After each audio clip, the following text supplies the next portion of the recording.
Thank you so much for coming on, and it's absolute pleasure to see you again after being in the USA. Yeah, definitely. You ladies have captured our hearts off the get-go when we met. We're normally not that that nice to people like off the get-go, but we felt obviously you guys are connected to we have mutual friends and stuff, so we really feel very close to you. So it's wonderful, talking to you and seeing you again. Yeah, and much the same, absolute ditto there. We felt like we connected straight away, and it was beautiful to meet people who are so passionate about biohacking, health, but also skincare, which I've not met anyone like you guys. So I'm really excited to chat all through the details today with you and just hear what really inspired you to become interested in this form of skincare, because it's very unique, very unique. So Amitay, we'll get started there. And just how did Young Goose come about? How did you become so focused and so passionate about skincare? Well, that's there are two converging plots there. The first one is in the start, like around 15 years ago, 13 years ago, I was involved in a therapeutic laser company that wanted to transition. LEDs started to become available. When I say available, they were mass produced, and they could be mass produced within specific wavelengths, etc. So this company really wanted to turn to the masses and create products that are direct-to-consumer products, if you would. And because I have a leadership background, I was tasked with this project. I was the CEO of the company, and I was tasked with this project. And what happened was we found out that when you talk to professionals, when we were talking beforehand to, the foremost paraplegic rehab center in the United States, obviously phantom pain, for example, or neurological issues were like the number one thing. But when you talk to the general public, we found out that the number one thing that they wanted results in, or they were excited to see results in, was their skin. And it's a little bit addictive to someone like me with my background. I'm a people pleaser. I just want people to enjoy whatever I'm putting out there. So to me, it became addictive to give results that people can see with their own eyes and feel. Because as you know, in our wellness field, the challenge sometimes is having people understand the results are really something you're going to get in 20, 30 years. I think it's extremely difficult for us as human beings to understand the accumulation of micro decisions and how they affect us long term, right? We can talk about the fact that we have a new liver every 2 to 4 years, half a heart every 25 years, et cetera, et cetera, et cetera. But really, it doesn't mean like we can be very impressed with that stat, but then go out in 1 second, we're going to be forgetting all about it and have our next tequila shot or whatever. Not that I'm bashing tequila, but so that's number one. I got addicted to giving the people what they want, basically, and seeing great results there. The other one was I love NAD, or NAD, some people call it NAD plus, and because I had some brain trauma, things like that, I was getting NAD IVs, infusions, if you would, since that time, around 10 years ago. Brave man. They can be nasty. but I don't know how much they cost in Australia, but in the United States, a course of 5 NAD drips could cost like $4,000 US dollars. So we really tried through our lab that we have to get NAD to bypass infusions, to infuse it through the skin. But we failed, actually. The skin likes it too much. So even if the molecules are small enough to absorb, the skin would hold on to them and use them locally. So we just made lemonades out of lemons, like, you know, that youthful skin mission maybe is larger than us. It haunts us. So wherever we turn, we end up doing something for the skin. So that's kind of, you know, as a company, I believe that in, you know, 10, 20 years, we're going to be something more holistic, if you would. But I think there's a lot to having people seeing results in their skin in general, whatever health journey you're in, that could motivate a person. And I think there's a lot there.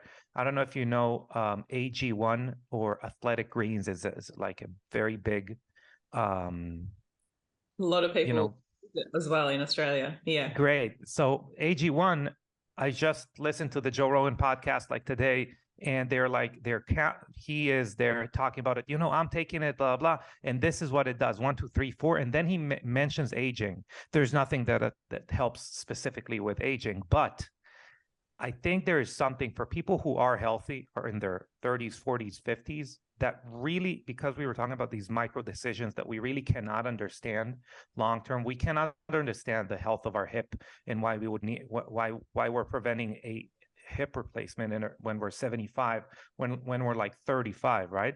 So having whatever we're doing also affect our skin, I think is major. And that is really what anti-aging means until we're, you know, 60 years old most of the time. Absolutely. And I think it's that, like you say, micro decisions and then that consistency. And in my practice, I always push those non-negotiable habits every day. And they're the ones that build the healthy system. They build the healthy skin, the healthy anti-aging system, where you actually, you can't always undo what you've done, but you can always do better. And that consistency of habits across the days and months and years is much better than taking large doses of nutrients on one day and forgetting for 3 months, or never seeing in the morning, no resetting circadian rhythm. And we'll get into blue lights and all the biohacking stuff too. All their like build-ons. So they're, absolutely. Yeah, I think whatever doesn't tie up to your identity in the end, whatever you are, let's say you did something consistently for a year, just as a mental drill that we're doing here. If it doesn't end up being part of your identity, you'll never be able to stay consistent with it. We can talk about like alcoholism and addiction to cigarettes or to anything else really. And since the person still like years later identifies with it, either, you know, I am a previous fill in the blank or anything like that, it's still part of their identity at some point. And that is a big part of why it's hard to kind of detach from it, and vice versa. If something's not, you know, being ingrained as part of your identity, it's extremely difficult to continue, you know. So true. I actually have never heard it put that way, but it's what I talk about is the box. You know, take yourself out of the box. Don't put yourself in that box anymore. It no longer serves you, no longer belongs to you. So we move that out. It's all disease focus when we're in clinic. Yeah, perfect. Amazing. All right, so let's talk. Young Goose captured me. Obviously, you guys are amazing, as well as people, but what you've created is just incredible. I've never seen anything like that on the market. There's biohacking skincare, so I am wanting to get it in the clinic. So everyone, because I always get asked about skincare, and the major one is obviously people are trying to clean up their lives. They're trying to get purity across all sorts of things in terms of personal care, but also wanting still the actives and the impact, because a lot of natural products don't have the impact of what the pharmaceutical cosmetics have, but you're at a loss because you're not wanting to use some of those chemical-based products, right? Yeah. So talk to me about, and I know you guys have so many different products on the market at the moment, and I was going through, and I just love the way your website's laid out as well. You've got the biohacks, you've got the key ingredients, you've got this. I love it. It's amazing. So talk me through what the difference of Young Goose in comparison to most of the other products on the market are. First of all, you touched on a point that it really shows that it's part of your wellness is part of your identity, because you've touched on a point that is extremely rarely discussed. And there is really this dichotomy between wanting to get results and wanting not to harm other systems in your body because you want to get a result for one thing specifically. I mean, even if you look at things that are extremely common, like Botox, not that I'm for or against, actually, I don't really have an opinion on it, to be honest. But most people who are afraid of Botox, unless they're afraid of actual needles, it's because they don't know what it does to the rest of their body. Whether rightfully so or not, I think if they educated themselves enough, they might find out that it doesn't do anything else for the body. Again, that's not where we come in, but the battle of, if you had a Venn diagram, one of the things that I describe biohacking skincare is, and biohacking in general, by the way, is finding that synergy between something that does not tax the system, does not, is not an endocrine disruptor, or we can talk about other things that are problematic with products, and on the other hand, creates results, and that is extremely tricky. Natural products as a whole, just like if we used like a specific natural ingredient, two things can happen. One is that it doesn't work. Like our body is designed, or our skin is designed to be a buffer between us and the environment. So whatever is like really mimicking nature, like one-to-one, probably will not work. The only way it would work if it's a sensitizer. If it sensitizes the skin and then the skin wants to recover from it. The problem with that is that this is normally very, I wouldn't say dangerous, but it's very harmful for the skin. We can talk about like vitamin C, for example. If you put like 50% vitamin C on your skin, you're going to create burns that you would need to treat, it's not going to be positive, right? But on the other hand, there is also, it's a biphasic dose. There's too little and there's too much. And normally sensitizers work that way. And other than that, and the other thing is anything that is making us adapt. So there's, imagine a gym is kind of sensitized, right? We're lifting a weight, we're micro tearing our muscles. The same weight is not going to affect us the same. And that's why in general in skincare, there's this notion of, oh, I need to replace my skincare every so often. Most of the time people use the same product just by different brands. That's another joke we have. Oh, I can't use this vitamin C anymore. I'm going to use the other brand, which is funny. But that's number one. The other one is most medical grade skincare, or like, pharmaceutical grade skincare, is going to create results in the skin, also through sensitizing most of the time. But let's say there are different ways to go about it. But in order to have those active ingredients survive for many years, normally like a year, 2, 3, 4, between the times that they got produced until they get on your skin and then survive in your harsh bathroom environment for another, 3 to 6 months, they need to be, you really need to hire like a team of chemists to figure that out. And normally that's not being done with lilac petals and I don't know, and nice ingredients. So normally there are very harsh stabilizers there. So what we are trying to do is really find the middle ground, find ingredients and stabilizers, etc., things that are going to make it so from the moment we created it until it gets on your skin, our rule is 98% efficacy. And to do that, normally we need to create products also in a much on much smaller window between when we create them then they get to your skin. Normally 3 months. That what we're trying to do. But also we're trying to hire the best chemists in the world to make sure that what we do is effective. That is one view of what we're doing. The other is the end goal of what we're trying to do with our skincare, which is really different than a normal skincare brand. And I'm sure if you've listened to any skincare advertisement, you'll remember words like improving the appearance of, fill in the blank, wrinkles, whatever that is, promotes, whatever, very non-committal words, right? And the reason is normally what you're trying to do is trick the viewer, the other person, to view you, the user, as a younger person by creating some kind of, like Botox, right? Botox does not make you younger, but it makes you appear younger. Mm-hmm. That's normally what skincare is doing, and that's the end goal. They don't go more than that. What we are doing is really trying to lower the functional age of the skin. By lowering the functional age of the skin can then do more. Then we can use, I'm going to use the word sensitizers because it's a very large blanket we can talk about, but then we can use things that ask the skin to turn over, to renew itself, to treat specific things from how our DNA functions onwards. You mentioned how there is this, and we talked about it, how there is this challenge where we want to do something holistically, but we want it in the end to affect how we look and how we behave. Unfortunately, only 20% of the reason our skin looks or ages the way it does is from what we do on the inside. It's called intrinsic aging.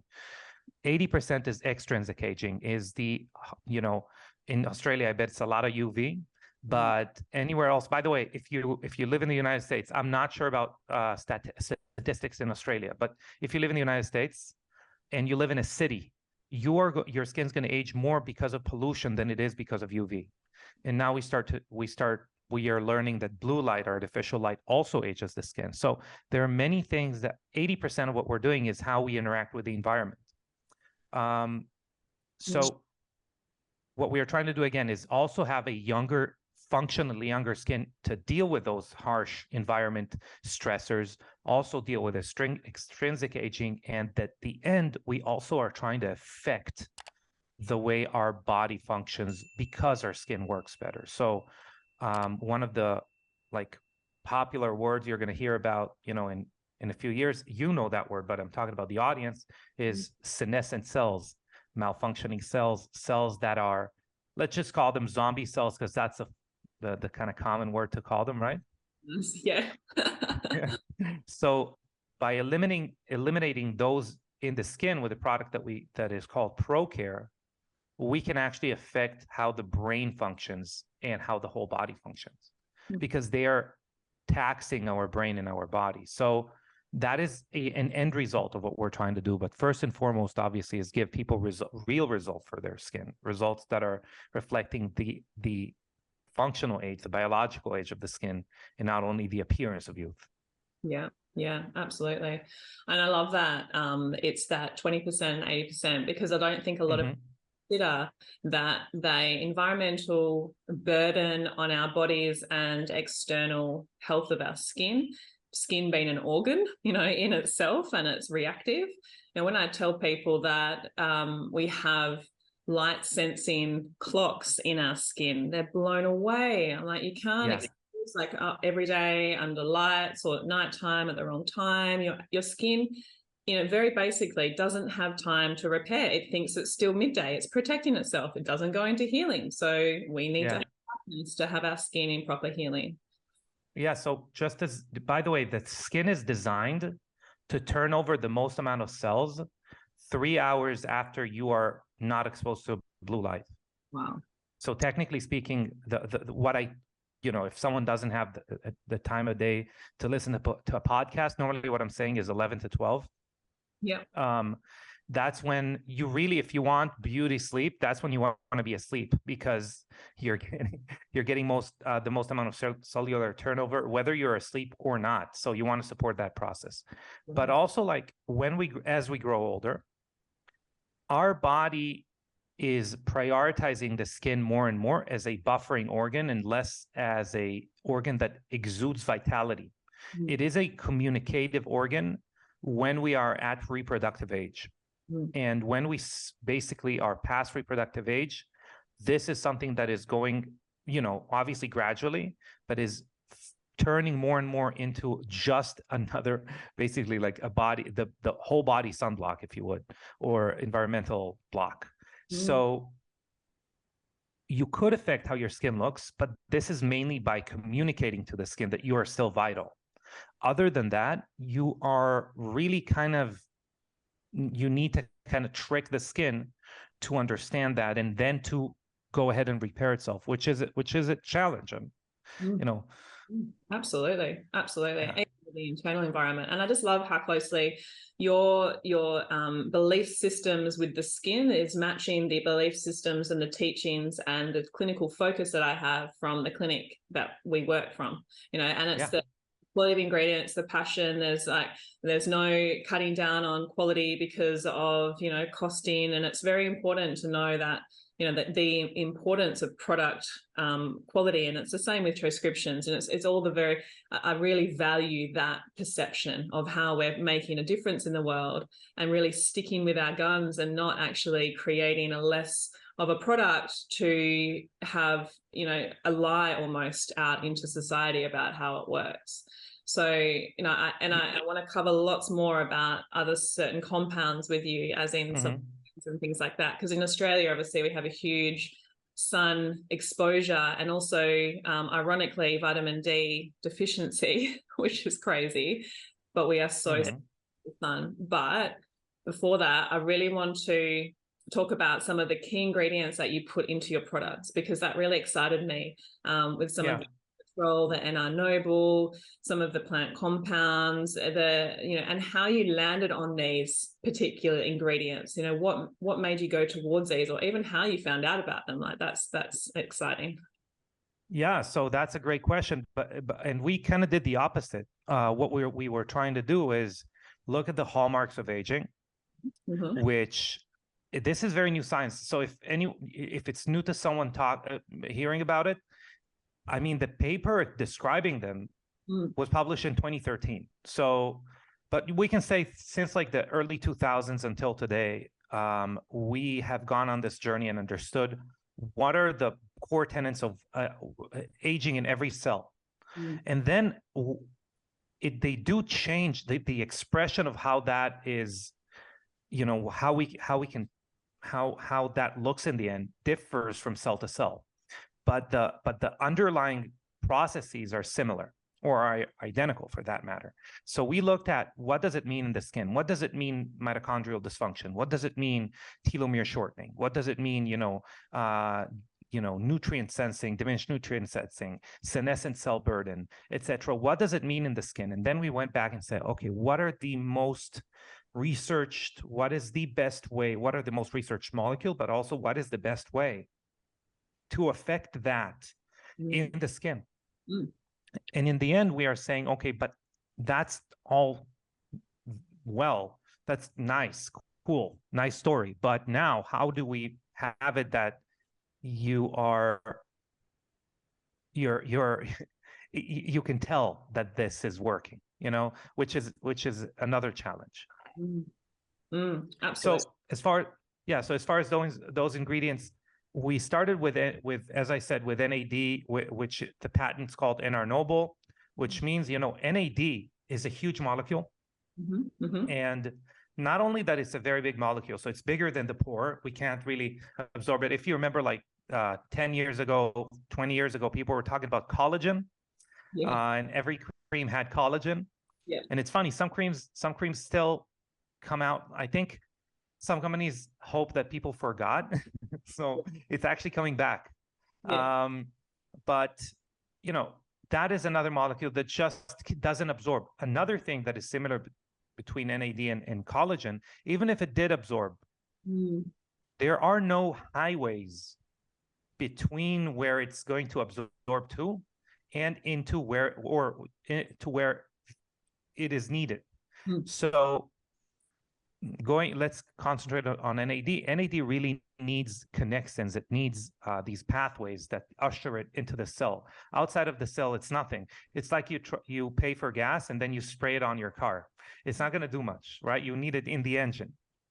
And what we did is we used the building blocks, the things that do have these direct pathways between wherever it is getting absorbed in the skin until they get into the cell, and then the cell itself builds it back into NAD. And that's the way your body and my body uses NAD.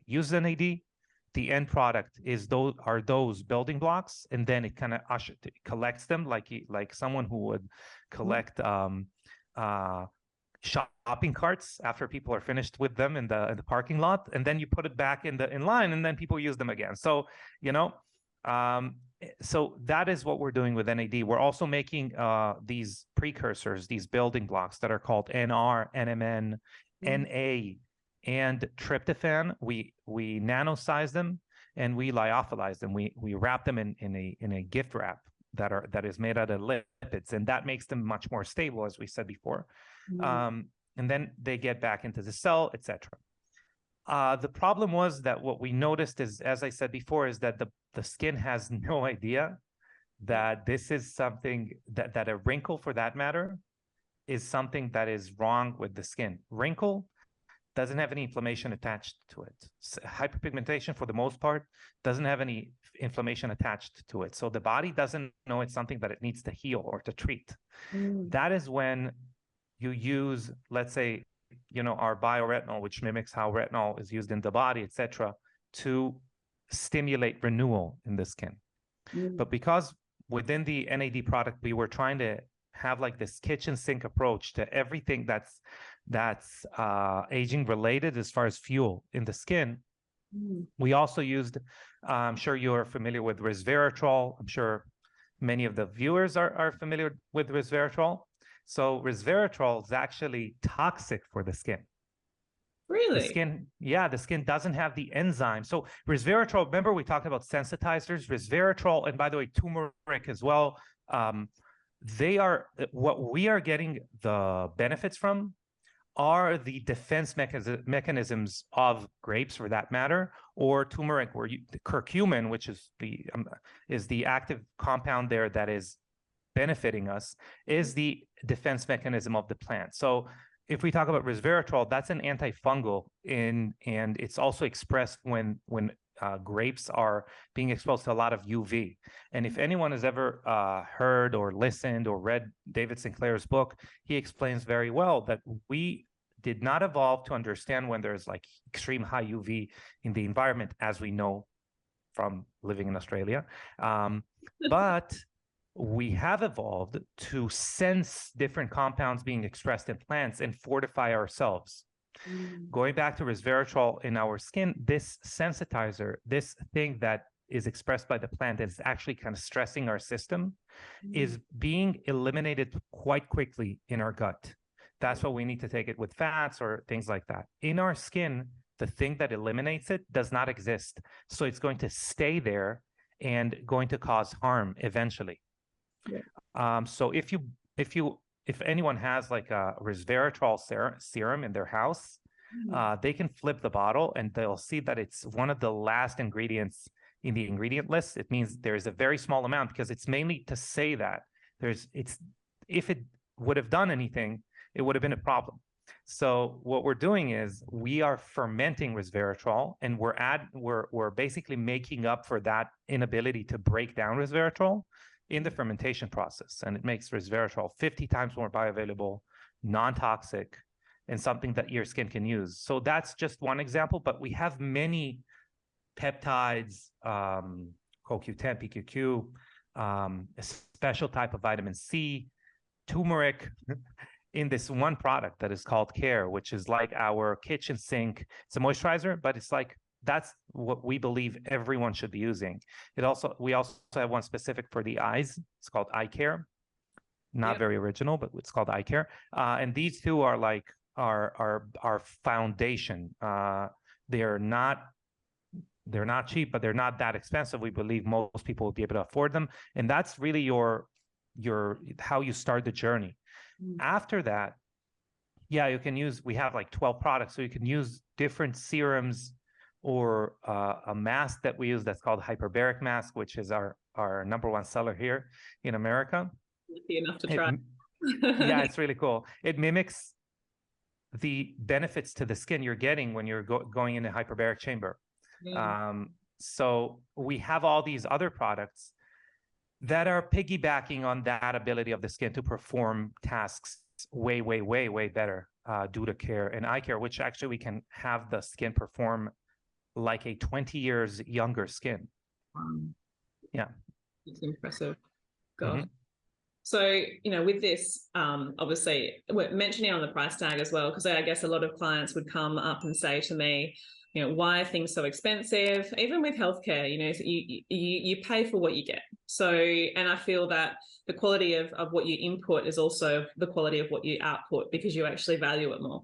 So there's that point of view I find with that, but also knowing why and the education around why and the belief in these products and knowing how they work. So I just want to touch quickly on, you mentioned about results. And so, give, I guess, the listeners an example of what you're looking for in your results. Obviously, it's very different person to person, this personalized medicine, skincare.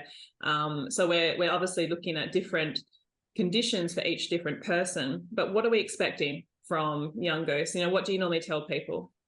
So one of the things that we've been noticing for a decade now, since we started researching this almost a decade ago until today, one of the first things is increased what we call luminosity, which is not oiliness. Okay, it's skin autoluminosity is something that is now being gauged as a tell for skin biological age.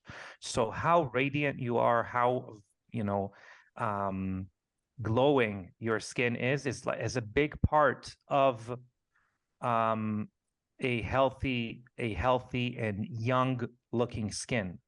Other than that, again, if we create a good system, if we follow a system that is right for us, and people can go to our website and create a quiz and go over a quiz, but it's pretty simple. If you're interested more in pigmentation or wrinkles or laxity or puffiness around the eyes or acne, these are things that you can do specific steps or go through specific steps to make sure that we are changing them, or hydration. Yep. We are changing them on a much more fundamental level. Absolutely. Okay. So just give me 1 second. Sorry, I just need to, and I'll pull this out, but I've just realized that my Zoom plan had run out. So I'm just up scrolling. No worries. Get cut off. There we go. Cool. I'm like, oh my gosh, I'm gonna get hung up on you, but I don't want that. I'm back into it now. Multitask there for a little bit. So I want to come back to the products now.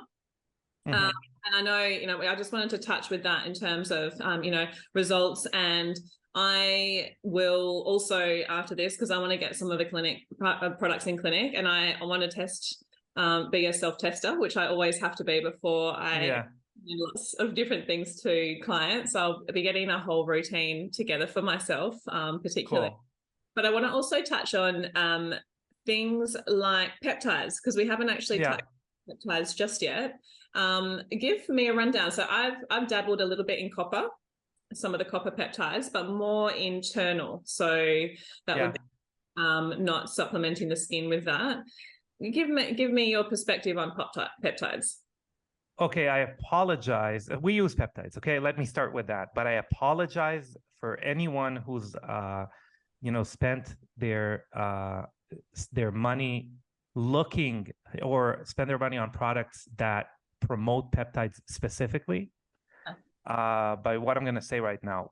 So the fact that you've experimented or you have some experience with copper peptides when they are injected is the way to go. Okay. In general, peptides work much better ingested, or ingested depends on the peptide, but ingested or injected.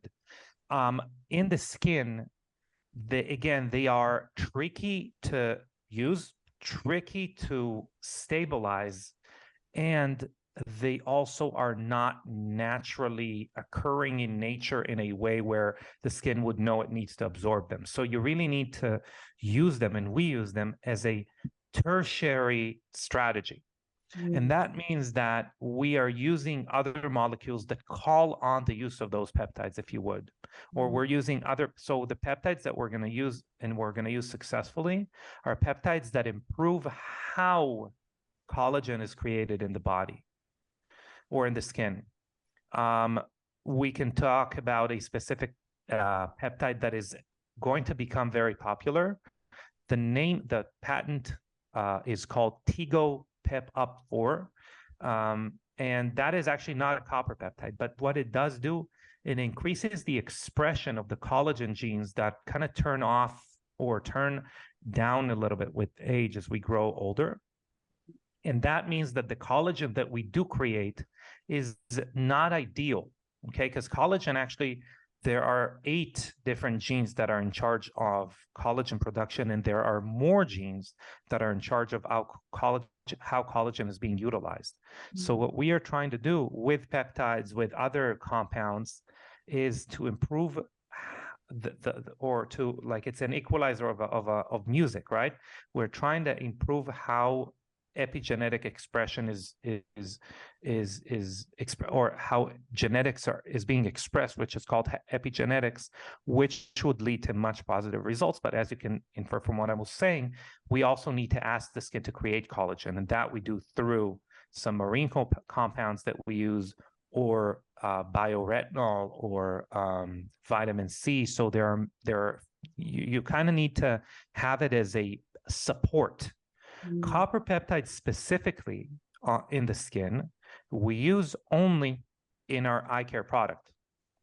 Why is that? Is because, well, we actually use it in a different model, which is our professional model. We have a peel that's unique because it has this copper peptide, but we can understand that if this copper peptide improves how your skin is rebuilding itself, it would be positive when we have broken down some of that skin, right?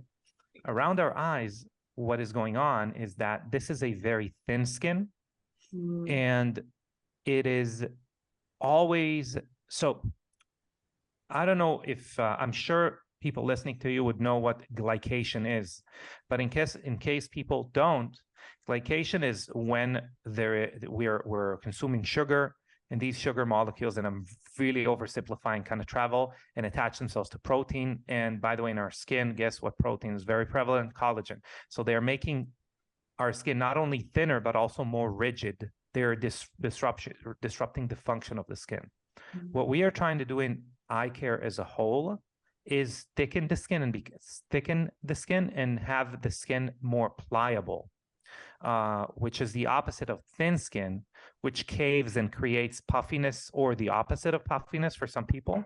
And when the skin is more rigid, guess what? It's not only that it doesn't bounce back immediately when we smile, it also creates more wrinkles because it is like a drier rubber, you know? So it is getting cracked more. So we're trying to negate that. And we have a proprietary peptide complex that is that kind of delicate dance between asking for repair, supporting repair, and fueling repair with our NAD precursors. But alone, peptides are much better injected. And yeah, so I mean, it really depends. If we have like active scarring, which we are looking into, we're looking into peptides that are really help with open wounds and scarring and things like that, but not necessarily just having a wrinkle, applying a peptide on it, and it's going to work like magic. There's one exception, and that is something that is called neuropeptides or neural peptides, which are peptides that are a little bit like Botox, a little bit. I'm talking about like 10%.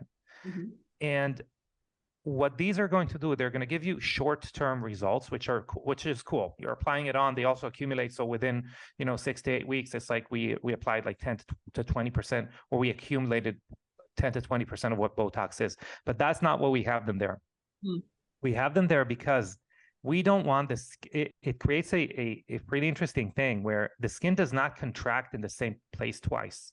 What happens normally, if you think of how you would cut a paper without scissors, you're going to kind of fold it and you're going to play with that paper, and then you're going to rip it, and it's going to rip in a very even fashion. And the reason is because the groove is already there. It's the easiest point to release pressure. And our skin does the same. So we smile once when we're young, we're smiling. As we grow older, these lines are just becoming folds that release pressure in the same place over and over and over again. And by limiting the contraction of the muscle a little bit, we are actually kind of randomizing that signal. So sometimes this muscle can contract here, sometimes it can contract there, and we are basically not letting the skin to accumulate contraction in the same place over and over and over again. So that's one example where we'd be using heptapeptides, peptides that are neuromodulators or neural peptides. Fascinating. I'm so glad I asked the question. So I love, Amitay, how you talk about the skin as this, it is, and this beautiful live organ that you're using art and science to really work with rather than against. And I just love the way that you explain it as it moves through. Captivating. So yeah, thanks. The respect you have for the skin and the way that you're working with it is incredible. Yeah, I think, look, I'm as our first conversation when we talked, I was like, oh, I know these people in Australia because they do jujitsu. So I'm obsessed with jujitsu, which is a martial art, and that's a big part of my life. And a lot of my health decisions are driven towards what is going to help me perform better on, when I do my sport. And there's a lot there. I think it's very complicated. Part ego that you're harnessing to something hopefully positive. Part understanding that this is where I am encountering whether aging or good results more, and that's like a litmus test to whatever I'm doing. I think it's really, really like so psychologically complicated why I'm placing so much of my health journey on that one focal point, right? But one of the things that it taught me is that we are all different, and we can have that focal point to help us to make decisions and to motivate us. So we do make healthy decisions, but we have one point that we can refer back to and say, oh, I can see changes in fill in the blank. I want to continue doing whatever I'm doing in order to get those changes. And that is, for a lot of people, that is the skin. And this is as vain as my jujitsu or someone else's brain function, because they are whatever, they don't want to sleep more than 6 hours, but they want to perform like someone who slept 9. And another person is going to be something else, right? It's going to be their six-pack. We're all different, but the underlying mechanisms that we're going to be engaging in, that we're going to be communicating with, they're the same. So that is why aren't they? They're really the motivators towards the end goal, but also pushing you towards where you want to get to. Yeah. That's why I have so much respect for the skin, because it's just a way to motivate us to get to affect everything else in our lives. Obviously, everything can be too much. We can make wrong decisions if we zero in on only the wrinkle here. If we're like, instead of like skin health, we're going to be torturing ourselves and loving ourselves less because we have some wrinkle here. Or we meet people, believe me, that you can see that they've gone over the edge. They're like, yeah, but look, when I do this here, this comes out, and we can get into the weeds here, but eventually we can improve someone's skin. It means, as I said, when we grow older, it really does mean that their entire body is probably working better, because it's not the first organ that the body prioritizes. So it's a good litmus test. Absolutely. And, we're not going to jump into sort of skin issues, but I get a lot of skin problems coming to me in clinic. And it's one of the major factors that people are like, I know it's not everything, but, if only I could have just a little bit better skin, it would make me feel so much better about myself. And they really from the perspective of like, I don't want to have perfect skin, but it really is impacting me on a daily basis when I wake up and look at myself in the mirror. And I really feel for them because it's, you know, definitely something that can motivate you more. So I feel that work you're doing is really creating better people, because they're feeling more confident in themselves on the outside and knowing and believing then in a product that they can actually use. Well, there's something that I feel, proud of way more than heptapeptides or NAD, and that is resolving skin trauma or trauma that is held in the skin. And that is something I never speak of, because I think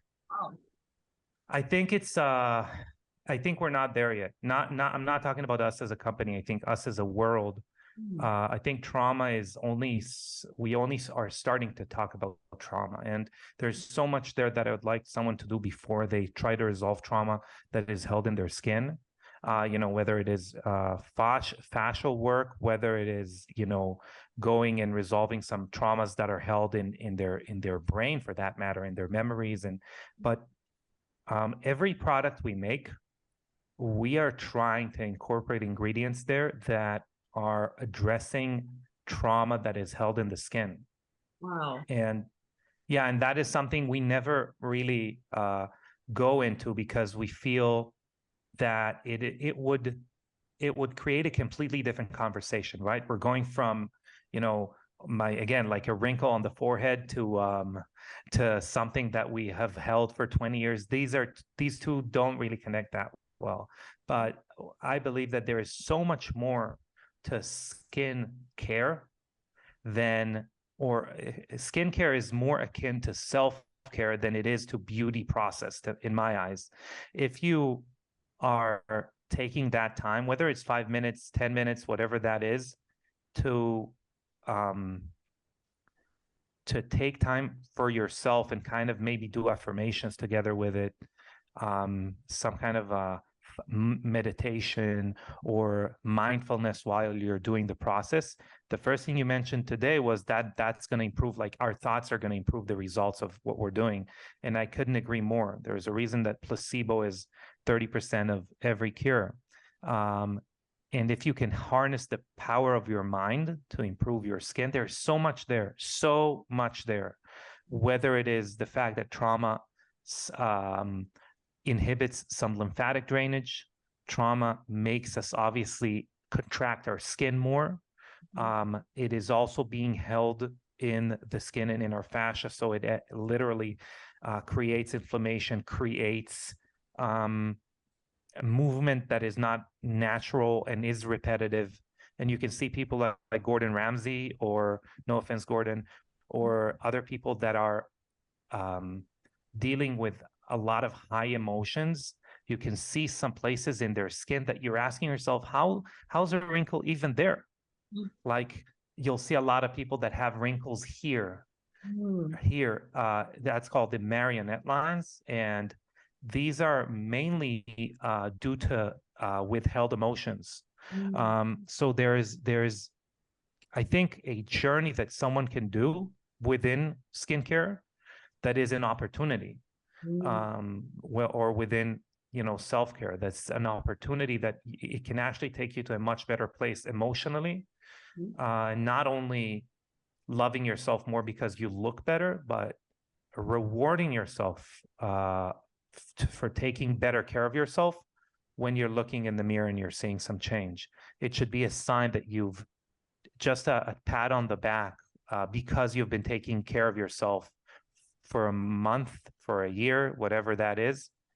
And that should, encourage you to go forward. But it shouldn't be separate from your self-care, in my eyes, in my opinion. Absolutely. Wow. I didn't think we were going to land here, but I am so glad we I have not heard it put that way before. I see patterns in skin a lot with different forms of trauma. Seeing multiple clients over the years, obviously you form patterning across clients and same symptoms, and then I see certain things within the body as well, and presentation, illnesses and diseases in certain areas according to traumas and emotions that people experience. And it's fascinating to watch those same things appear in the same area. And the same, like you're just saying that, and I'm thinking of multiple, but I've never actually put that together before and thought about that in those specific areas. You know, the body keeps a score, the fascial keeps a score. It's something that we need to learn to release. We work with so many different forms of release, therapies and form of clearing, but we actually don't work specifically. Well, I don't know of anyone working specifically with the skin. So yeah, you're right. There's a lot more to come. Yeah, I agree. Not that I'm saying, some people have this notion of, and I'm respectful of that. And not just lip service, but some people are saying, I've earned whatever that is, the wrinkle or whatever that is. Okay, I'm fine with that. Okay, but how about earning less of that? Yeah. It can be, you might have earned whatever that is. You should be proud of whatever you've done until now. First of all, you've survived. Whoever you are, whatever age you are, you've won the genetic lottery and the historic lottery. You're doing way better than 99.9% of people throughout history. So you're already a winner. Okay. Having said that, how about earning a change? How about earning a positive renewal or change in your life? I think having that benchmark and seeing improvement from then on, but making sure you're tying it together with other types of work and improvement is the future of skincare, for that matter. We are trying to do it a lot. I know. So you said, I've never, a couple of times you said, I've never thought about something that I said in a certain way. That is the kind of the wrong way. So obviously I'm a head of a skincare company. That is the worst thing that a business can do in skincare. There is a reason I mentioned turmeric like 700 times in a podcast. And the reason is because, if the largest player in the skincare market in the world just came out a year ago or 2 years ago with their new line, and you'd think, wow, that's when the US comes out with a new fighter jet, it's supposed to be the best in the world, right? So we'd expect it to be amazing. No, but it's based on turmeric. Why is that? Why? It's not because turmeric, first of all, is not the end all be all. We use it. It's great, but it's not the best product that you should center your skincare line around. So why are they doing it? The reason they're doing is because maybe you and I have known turmeric for 30 years and Ayurveda have known turmeric for 3,000 years. But a person in, no offense to any place in the globe, let's just choose like Central America, where people are, we have some locations there. So when we travel there, you see people, you see a healthy spot has, sugar cane juice and white bread as their healthy food. So sometimes it's only about like being privy to specific knowledge, right? So they need to make sure, this company needs to make sure everyone is educated in what they're saying. If I'm going to try to have a clickbait, and the clickbait is going to be in a language no one understands, guess what? No one's going to press on that link, even if I say the most outrageous thing in the world, right? So that is us as a skincare company. We're actually doing the worst thing possible, and that is the bleeding edge. It means if we're doing things correctly, 99% of people wouldn't know what we're talking about. So so there are many things that we would love to get into, but it is extremely difficult to yeah. And I'm sure you feel the same. Absolutely. You have to push on the brakes more often than accelerate, because you have to wait for everyone else to be catching up with the lingo, with the technology, with the, Perth, I feel, is the biggest break that I have to have my foot on all the time, because it is a little bit slower than the rest of the world, I feel, in the stuff that we are looking at, these biohacking areas. Well, first of all, you guys speak English, which is a gift, because I come from Israel originally. We work with the only Israeli biohacking center, and what they need to deal with as far as education. Imagine that anything that you wanted your clients to know, you had to translate yourself, and you had to be the the not only the translator but the copywriter, right? Like a lot of things do not translate well. Imagine if there is no, imagine living in, I don't know where, okay, I don't know, but somewhere that zombies are not a thing. Now try to explain zombie cells, right?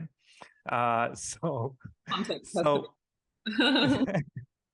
and obviously one of the things that, so when we went into, like, I'll give you a small story. So when we researched our senescent soap ProCare, which is one of the things we're most proud of, which we're mimicking the effects of rapamycin and metformin, which are two drugs that are being used in longevity, in anti-aging, but are not originally from that field. So a lot of people are going to know about them because they serve other purposes. Mm. But we then needed, as I said, everything starts with this big viewpoint of, okay, we want to eliminate senescent cells. We want to mimic rapamycin and metformin in the skin. But then we need to say, okay, but what does it give the person? What's going on there? Can we show before and afters? Can we whatever? So obviously we show before and afters when we publish the research, but what we're also doing is we are measuring something in the skin that is being improved. And one of the things that is improved is the skin's aging clock protein, which is called progerin. And I really, there's a movie with Robin Williams that he gets really old really fast. And that is my example. That's progeria. That's a disease. If you are accumulating it too fast, in reality, these people do not grow as tall as Robin Williams did in the movie when they're 10 years old. They are kids with an aging face. In the movie, they needed to have, there was no special effects when they made that movie. So Robin Williams is this older guy that's supposed to be like 10 or 11. But that is my example. Imagine I didn't have that example. I would never be able to explain what progerin is and what happens if you accumulate too much of it, right? Mm-hmm. So I think even though Perth might be like a little bit behind, you have English, which is already a huge plus, or French or Spanish. I think these three obviously are the main languages that information travels within. Maybe Portuguese a little bit, I don't know, Chinese probably, but we really are lucky that we are in this free-flowing environment of information environment, that we can at least have some common references that we can use. So we're one step ahead of anyone that's completely in the dark. No, I agree. And then focusing on that, I think, is really, really good. Amitay, before we run out of time, I've got lots of more things to say. But go ahead. I just want to touch on, so we've gone through, obviously, key ingredients and where you've landed there, mechanisms of delivery and why we're using, obviously, the skin and looking after the skin in the way that you do. So we've talked about a little bit more about expected results and, all sorts of things there. And then also I want to touch on quickly the harm of skincare and negative ingredients, and sunscreens will fall under that banner. And then I want to get a bit more of a practical application for people listening and clients, where they might look like starting with Young Goose and what that sort of mean, and what's the other biohacking sort of side of things that we can add on to that. So let's start with that sort of toxicity of the skincare. Okay. First, let me just say that most things, because we're, biohackers or whatever that is, we are aware that things at some concentrations are good and in other concentrations are bad. Okay. So that's the most important thing. If I said a specific ingredient, we can talk about even like fat, like we can talk about any ingredient. There are areas that it might be positive and then others that it might be negative. That's number one. But within that, chemical sunscreens, really, there's no positive. That's actually something pretty interesting. So one of the things that we need to be aware of when we talk about skincare is temperature change. Because if you remember, like the thing that happened in America, that people started to basically fall dead because of electronic cigarettes, is because of vitamin E. And you think, vitamin E, why is it so bad? But it's not vitamin E that they were inhaling, because its composition changed through thermal energy, through heat. So chemical sunscreens, the problem with chemical sunscreen is that they absorb light and convert it into thermal energy. And that means that everything else that you have in your skin, and within that sunscreen is then being chemically altered. But not only that, we are also, sun in general is a detoxifier. It makes us release toxins. When that layer of chemical sunscreen sits on your skin, it does not allow toxins to be released from your skin. So you're accumulating them at a higher level in a thinner area of the skin. They're not being, dispersed as much as they were before. And that is actually very negative. I'm not going to mention, harsh things that can happen from it in order not to scare people off. I'm just saying, don't use chemical sunscreen if you can avoid it. And that is kind of about that. Another thing that happens in the US, I assume it also happens in Australia, is mineral sunscreens, which they are actually not doing that. They're like small mirrors. They reflect it. That's why the problem with them, that they can leave like a white cast. But there are ways to avoid it.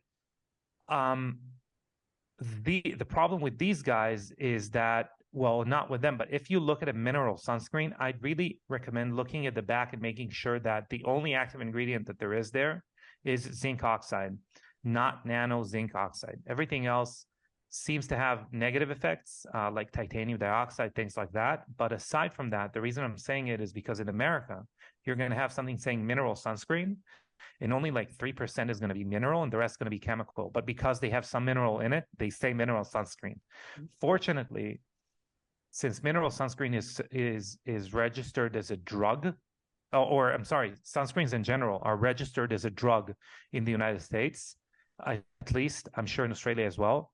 The active ingredients have to be stated, and their percentage has to be stated. So you can just flip the bottle or the package and make sure that the only active ingredient is zinc oxide. And the ratio is about times 3. So let's say 17% is like SPF 40 for that matter. Bear that in mind.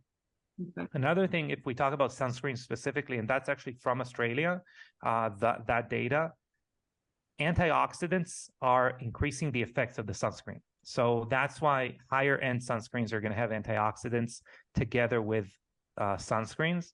And because we like peptides, I'm going to share with you that what we did was we also use a peptide that helps deal with EMF and blue light. Because we believe, again, as I said, we need to protect. We need to be like 360 degrees protected, right? So we use a peptide called ectoin, which is really cool. Have you ever heard about extremophiles? They are these little microorganisms that they're saying that can survive on an asteroid and stuff like that.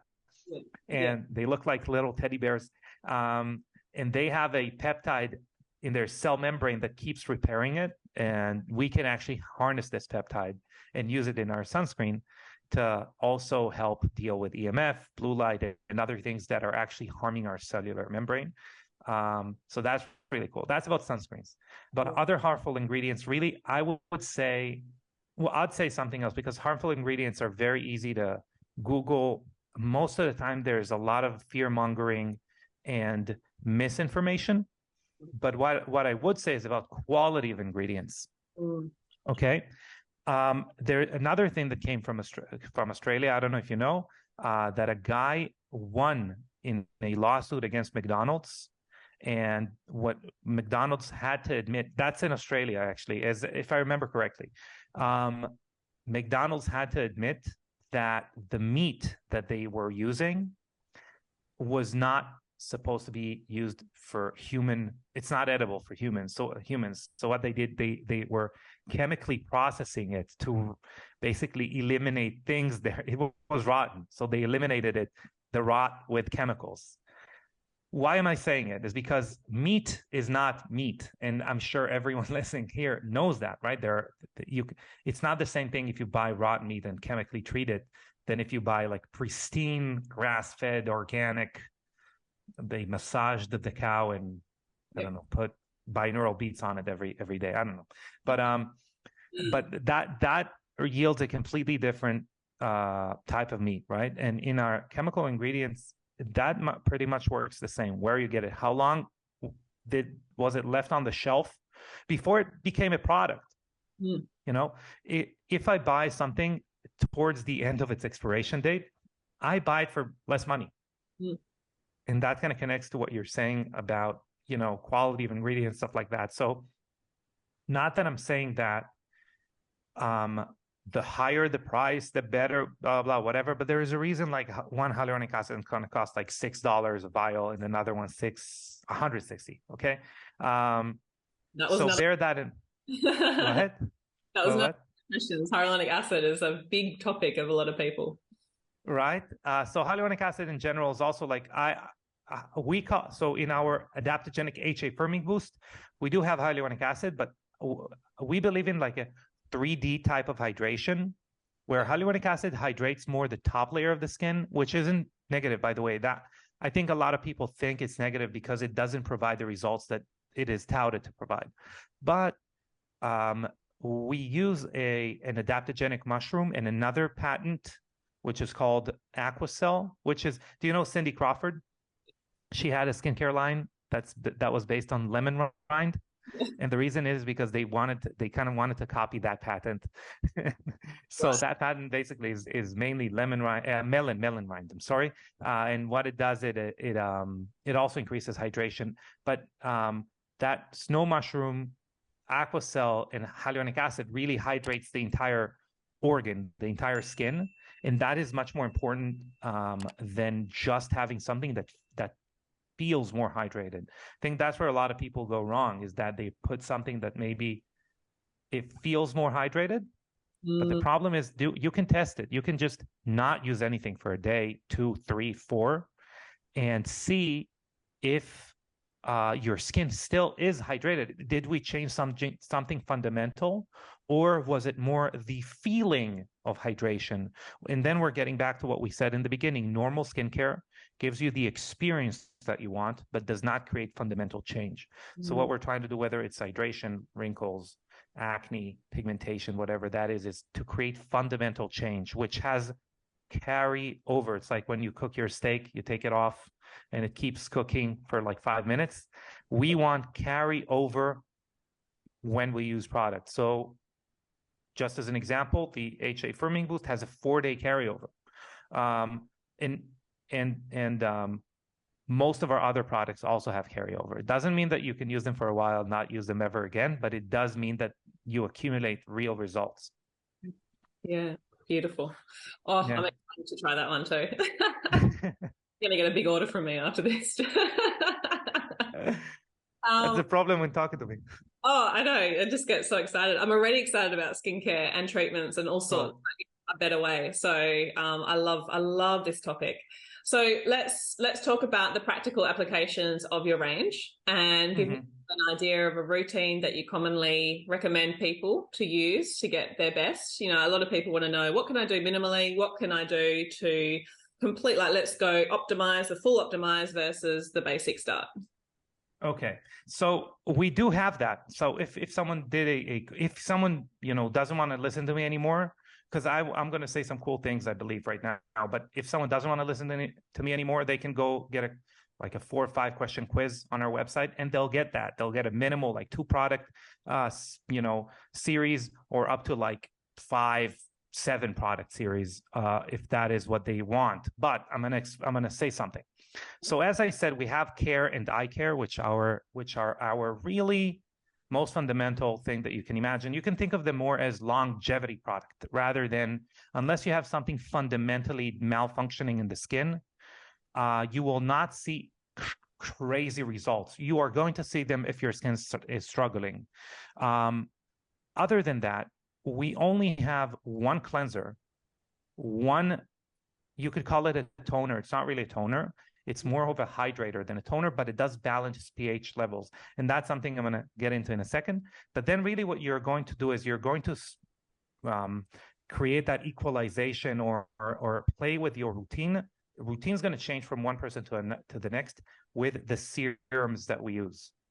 And they are the ones that give these different homeworks, or that's if you choose to have a master or bachelor's in science or philosophy or whatever, you still need to speak English and to know how to read, but then the material is changing, your homework is changing, right? So these are the serums. And then you can boost everything up with our hyperbaric mask. But I'm going to start with, so our cleanser enhances longevity processes. So it eliminates the thing that breaks down NAD in the skin.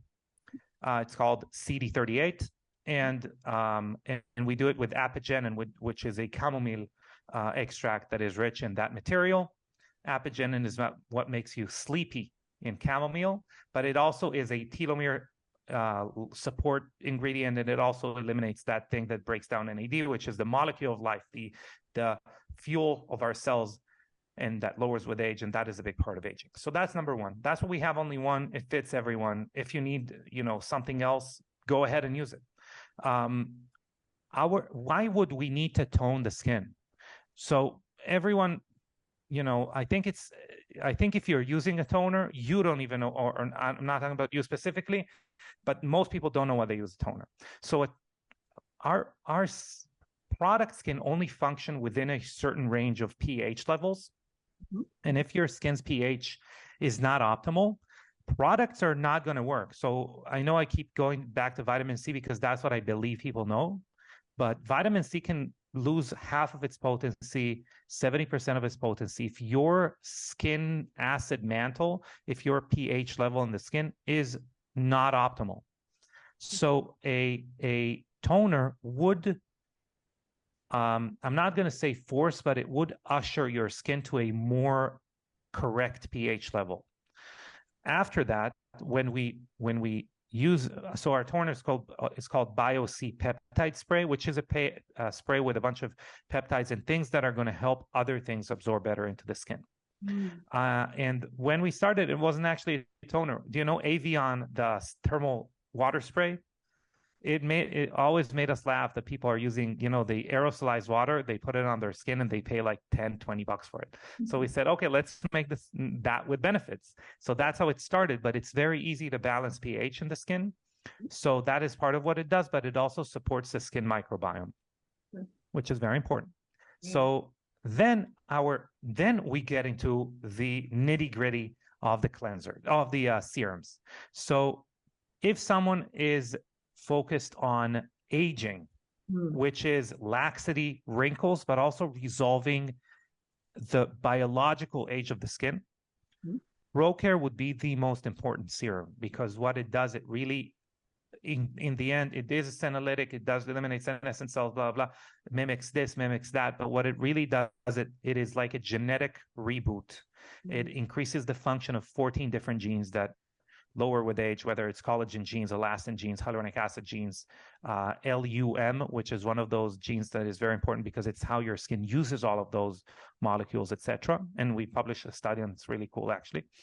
And another one would be our bioretinol, because retinol, what we're starting to learn, it is also a longevity molecule, but in general, it is a stimulant for cellular turnover, for repair. The challenges with retinol is that it could be too weak, but it can also be too strong and damage your skin protective layer, your skin barrier. So what we do for retinol is that we mimic how your body uses retinol. So we match it with so it's pretty strong. It's 0.5% all trans retinol, but it's matched with biomimetic lipids, which are lipids that mimic how your skin creates its skin barrier. So we repair the skin barrier, what is getting damaged while the retinol is working. So that's something that we do. And so this is kind of, if you're interested in aging as a whole. If hydration is your issue, we mentioned the hyperbaric, the adaptogenic HA firming boost, but we just came out also, but there's also another product, which is really we all know about leaky gut, right? But most people don't know that you're going to start hearing about leaky skin in the next few years. So our skin barrier can become leaky, and that means that more stuff is coming in. It could cause like irritation, redness, flakiness, things like that. But it can also have you lose more water. It's called TWEL, TEWL, transepidermal water loss. It happens at night mostly, but also during the day. I'm not talking about sweating. It's like evaporation. And by repairing our skin barrier, we're going to get more hydrated. But this is like an all-encompassing product if we need to repair skin barrier. And that's pretty easy. If you spray our BioC peptide spray and your skin tingles, that's a good idea, that good indicator that you have skin barrier issues and that you should correct that first. Moving, but it is also using, have you heard about C60?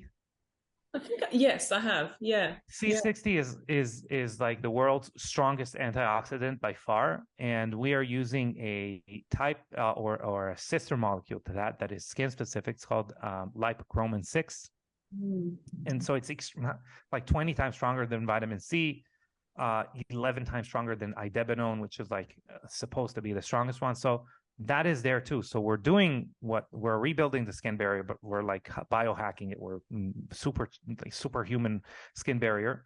But that's as far as like hydration. So we apply those serums if we want hydration.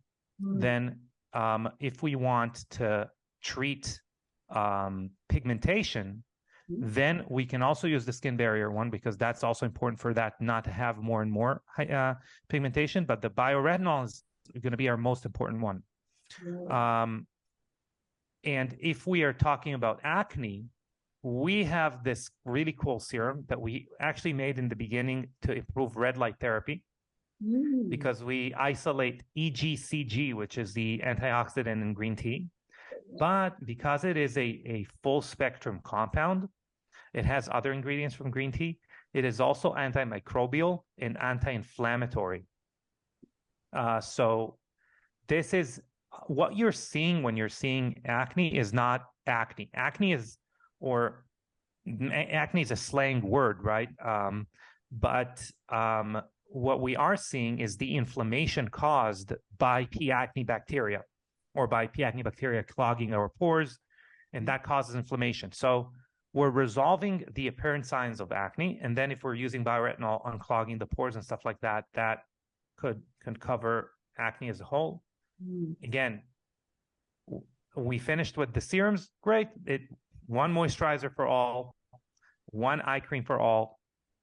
And if we want to boost anything, we apply our hyperbaric oxygen therapy mask overnight. That also increases hydration dramatically. So you're asking, some people are going to ask, oh, but I've heard that there is like a day cream and a night cream, stuff like that. So if you applied our hyperbaric mask after our moisturizer, you're not going to need more hydration. So that's the entire line. The entire line is basically like the same for everyone, and the serums are going to be where you're changing anything. We do have products that are more complicated, that are sold through people such as yourself, that kind of you need to know. There are not many, but you really need to know who they fit. Really, like if we need a specific gene to function better or things like that, but we believe are very expensive to make for us. By the way, we make them more as a service to the public, and we make sure that they are used in the right hands. Yeah. Beautiful. Wow. And I must also say, because we will probably be getting it in the clinic too, is your sunscreen.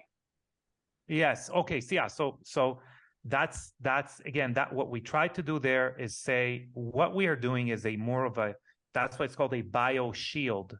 It is a shield from the stressors that cause extrinsic aging. And that is, if you are, even if you live, in Australia under where the sun you're eating sun for breakfast. Okay. If you're in an office, if you are driving through a city, whatever you are doing, if you're next to Wi-Fi, flying, whatever that is, you are getting bombarded with other types of energy that our body has no idea what to do with. At least, so if we talk about pollution, why is pollution so harmful? Because pollution has free radicals that are not oxygen based. So we all know about oxidative stress, right? But there are free radicals that are not oxygen based. They are carbon based. They are nitrogen based. So these are something that our body has no idea how to, it doesn't have, our body's natural antioxidants do not do anything to these, and these linger around and wreak havoc.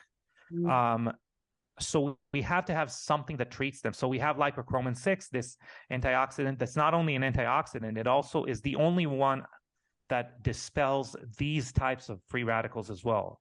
So it's the only one that has that triple action. So it's, I call it a broadband antioxidant or anti free radical, if you would, but also this peptides that helps your cells rebuild themselves after exposure to EMF or to blue light. So we really try to cover everything that your skin can experience as outside damage and try to mitigate it. And last but not least, it took us 4 years to develop. Just to give you an idea, we believe that we have solved the problem with zinc oxide. It does not leave a white cast. Anyone with any skin color can use it without having a white cast. And that's not because we nanosize the ingredients, because that makes it really less effective. It's because we blend it with iron oxides, which has this pinkish tint, and they blend to any skin color, black, white, I don't know, Irish, whatever that is. I tried it at the conference in Vegas, and it's beautiful and it feels so lovely on the skin, like all your products do. I was blown away by the actual the I can't say it's sensual, but the actual dexterity of everything that you're feeling on your skin with the products. They blend beautifully. So yeah, I mean, isn't it part of that placebo we talked about before? Like, we can't make a shitty user experience and hope that people are going to enjoy and feel love to themselves, to the products when they use it. So we believe everything should kind of go together. Absolutely. And skincare is no different than service. It's a service how you yourself to people. It's also your product is showing that as well. So I absolutely love that. I think actually today, sorry to cut you. Today we ate at one of the best restaurants in Florida. I mean, it's amazing. If anyone is ever in South Florida, it's called Pinch Kitchen. They're incredible, but our waiter was not good. And when we said, hey, the coffee is burnt, we could hear her all the way from the kitchen. Burnt. I don't know what burnt means. Burnt. And I'm telling you, like, the whole experience of this amazing restaurant went south for us. So I agree with you. It's there's so much there that needs to happen for you to have the best experience, right? Absolutely. So many moving. Absolutely. Now, Amitay, I'm going to put something to you because I don't want to keep you too much longer, but I feel we might do in a few months, depends on how long you think it might be a good idea for follow-up. I will take on board a routine and then come back and maybe do another podcast with you and then talk more, which I wanted to get into a little bit, about biohacking add-ons and addition and then internal skin support or internal skin health that we can then talk about. So I think that might be a nice part 2, possibly. Then have a little. Definitely. What do you think? Yeah, I think it's a great idea. If and kind of last thing, I think everyone should notice that there is a limit to how many skincare products a company can sell you, right? Even if you're a person that is willing to use 15 products every day, there is a limit. So what you're starting to see skincare companies doing now is creating supplements together with their products. And we actually have tens and hundreds of people emailing us, hey, when are you guys making a skin supplement? Because they listen to us talk or whatever that is, and they think we're going to do a good job. And in one of the things that I say is that we're going to be lying to you if we said we made the best one. That's not our expertise. Okay. There are people who are legit wizards in, one of the people I look up to is Karan Kirshan, which is the person behind Microbiome Labs, which is a legit wizard. He's amazing. So he is incredible. So why would I? And he has, by the way, a skin probiotic, which is amazing. So I prefer recommending the best modalities, whatever that is, to go together with our skincare. And then we also gain better results in the end from our skincare. So I'd love to do another podcast talking about different modalities that can improve it. Yeah, for sure. Absolutely. And I would even like to dive more into that trauma in the skin. So let's absolutely the public. I think that would be incredible. So Amitay, tell everyone where to find you, just quick links, and then obviously I'll put all that in the show notes as well. But just give us a little quick rundown of where to find you. All right. So obviously younggoose.com, young like the bird, young like the age, bird like goose like the bird, younggoose.com. And we have a really informative Instagram page, which is still managed by Anastasia, who's my partner. She's not letting it go, even though we have like 3 other people on payroll to do that. She's still like there every day, all day. So I get that. young_goose_skincare. I highly recommend following us there. I think we're giving out great content, and we also have our own podcast, which we're trying to give all the other on other people's podcasts. I talk about skincare. In our podcast, we go over every other modality that would help the skin, right? So that is called Biohacking Beauty. We talk about anything from stem cells to breathing. Okay. So go ahead. In any type of way you consume a podcast, we'll be there. If not, that's a problem. And yeah, that's it. Beautiful. And I'll be sure to put that up as well, because there is some fantastic information on that podcast. And I'm due to listen to many more of your episodes. I haven't gotten through all of them. Cool.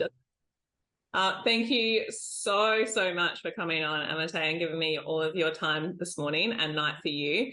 I will definitely be in touch within the next few days to get myself sorted, and then we will in the next few months try and lock in a date to then have a follow-up part 2, which actually I'm really excited about again. Sounds fantastic.